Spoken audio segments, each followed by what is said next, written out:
Good morning, everyone. Welcome to a Brilliant Businesses podcast, a Halloween horrors podcast. I'm really looking forward to this. I'm talking with Simon Luck from Host My Office today. Good morning, Simon. Good morning, Nick. How you doing? I'm all right, thank you. As we always do, how's your golf going? Yeah, very well. Handicap's coming down. Yes, very good, very good. So we're going to talk about some horrors that happen within the IT industry. Simon's going to go through those with us. But how's your week been, mate? Let's start really with your good. week. Really good. Business is doing really well. We're working with more and more IT companies now that partnering with them as our end users, and so everything's looking good. So lots of sort of new clients come on board, onboarding projects, that sort of thing, helping them. Yep. Excellent. And I know you're going on holiday tomorrow. Is it tomorrow or Friday? Friday. Excellent. Where are you going? Belgium. Belgium. Yeah, little centre parks out in Belgium. We all need a holiday, right? We do definitely need a holiday. What's the restrictions like now then? What's happening with that? Lots of forms. Lots of forms. Lots of high-vis jackets to take. Lots of other things to upload for the tunnel. But it'll all be good when we get there. Yeah. It changed in October 24th because I went on holiday and it was a nightmare coming back as well as going forward. But it sounds like you just got it going forward rather than coming back. So I think so. Excellent. I think so. I'm not in charge of that part. It's probably very. I'm just in charge of the driver. Very good. So let's get into it. Let's talk about some of the stuff that could be horrifying for some people, and what's happened in IT, and what people should look out for. I think probably one of the biggest things that's happened over the last few weeks, and has been in the media, was social media stopping one evening when Facebook, Instagram, WhatsApp, they all stopped, and what impact that has for a lot of businesses. You know, they may be using that as their main route or their main way of getting new clients, maybe selling on Facebook or whatever. Not only just the social side of things, you know, how do they communicate with their friends and family, but from a business point of view, that they're using these tools. What happens if that stops? You know, and are people looking at and asking questions and testing, if my route to market stops, what am I going to do? We've experienced that over the last couple of years where people just literally shut down. And so people may have looked at that, but are they looking at the tools that they're using?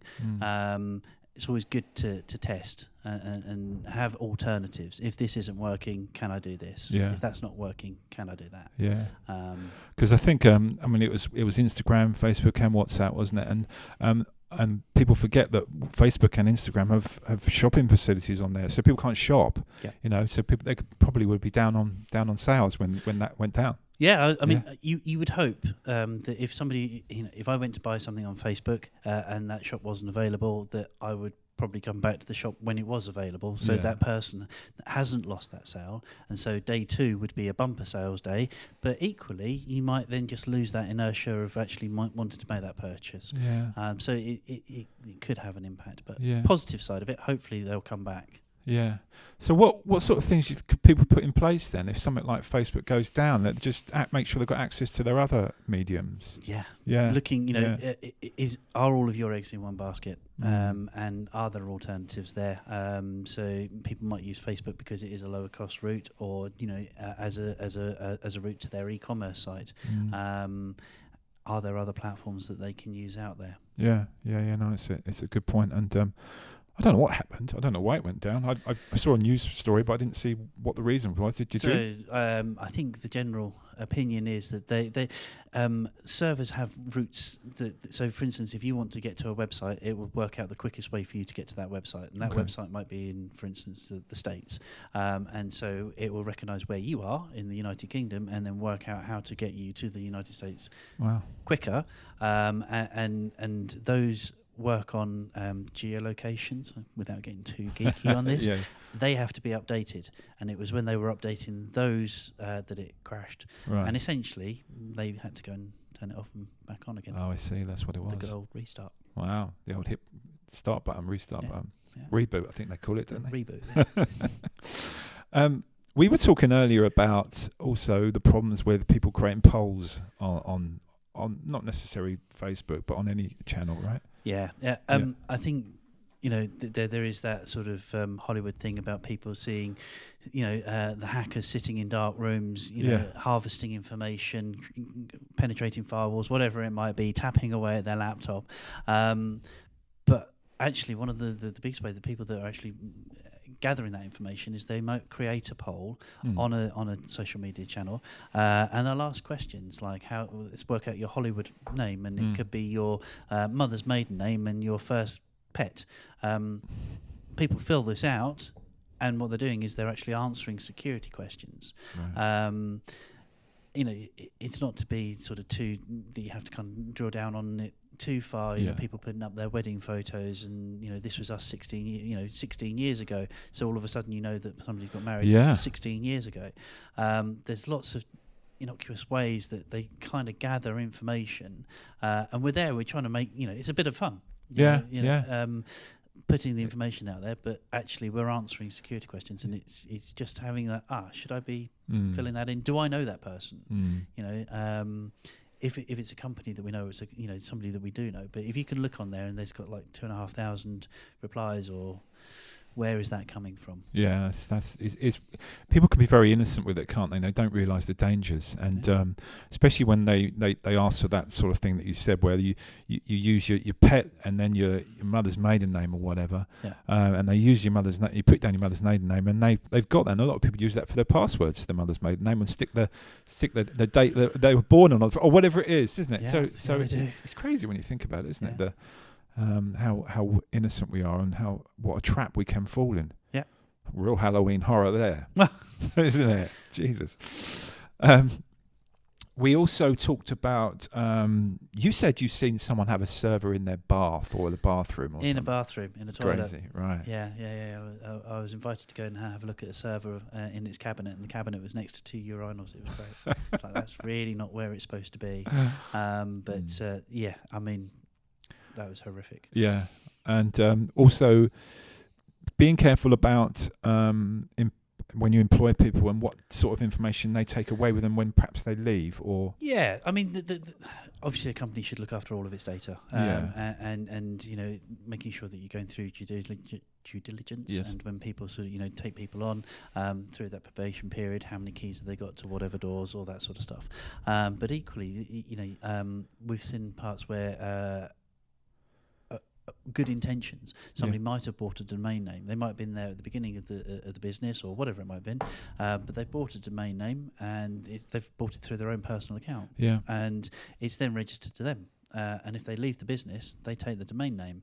Has the company got hold of their domain names? Do companies know where all of the different parts of their business are?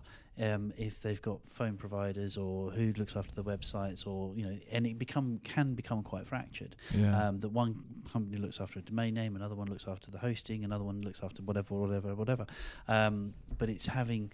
If that were to go down, again, it goes back to the business continuity or disaster recovery of. Do you know who that person is? Do you know what they're doing to back up their systems? Do you know where their systems are? Can you get in touch with them? Yeah. What happens if you can't get in touch with them? And it's really important. Domain names. Are they registered to the company? Are they registered in the company's address? Do you know when they're supposed to be renewed? Can you keep a track on that? Almost like a diary entry that I need to have that renewed, because if they can't get hold of you, that's going to be your emails, your website, your presence. Yeah, it's generally just keeping things tidy, isn't it? And keeping things organised. And I guess some businesses don't think of that when they're in a rush, and we need to register that website, we need to get that. You sort that out, and suddenly it's all fragmented. Yeah, and no organisation in it. Yeah, and lots of times it can be with different companies. So they could have 10 domain names with 10 different companies because they've just purchased it. They've gone online and created a new account because it could cost 99p from one instead of £7.50 from another one. So they buy it from there, and then somebody else has got another promotion, and then somebody else, and so on and so on. Yeah. And it happens over time. It sounds boring, but having one pot of information is... safety first. Well, yes. And I guess it's also a problem if an employee, I mean, you did touch on this, but an employee leaves and they're the only one that set the passwords up and they set the account up and they know how to enter it, and that person's left and you can't get hold of them. So they must have to be careful about that as well. Yeah, it's all about permissions. Yeah, right. Okay. Somebody having... somebody knowing who's got what access to what. If an employee leaves, make sure that you reset the account in a timely manner. Yeah. Go through that process. It's part of the exit. Make it part of your exit interview. Yeah. That whilst you're actually having that exit interview, your IT person, company, outsourced, whether it's internal, external, whatever, is actually resetting that password, making sure that account is closed down, making sure there's no email forwards. Silly little things like that could happen. Maybe putting it in your employment contract at the beginning as well, that they have 100%. Yeah. Well, there's a few horrors there, isn't there, that could happen. So thank you for sharing those with us. No worries. If you feel like you have any of those horrors approaching, then contact Simon, because I'm sure he can help you with any IT security issue or any IT with Host My Office. He's got brilliant business, obviously, and all his details will be on the bottom of this podcast and this YouTube video, so you can get in touch with Simon. If you like what we are doing, then please subscribe, and we look forward to having another podcast soon, probably with Simon and with many other people. But thank you, Simon. Good to see you. And you. See you again soon. Look forward to Thanks, it. mate. Bye. Cheers. Bye.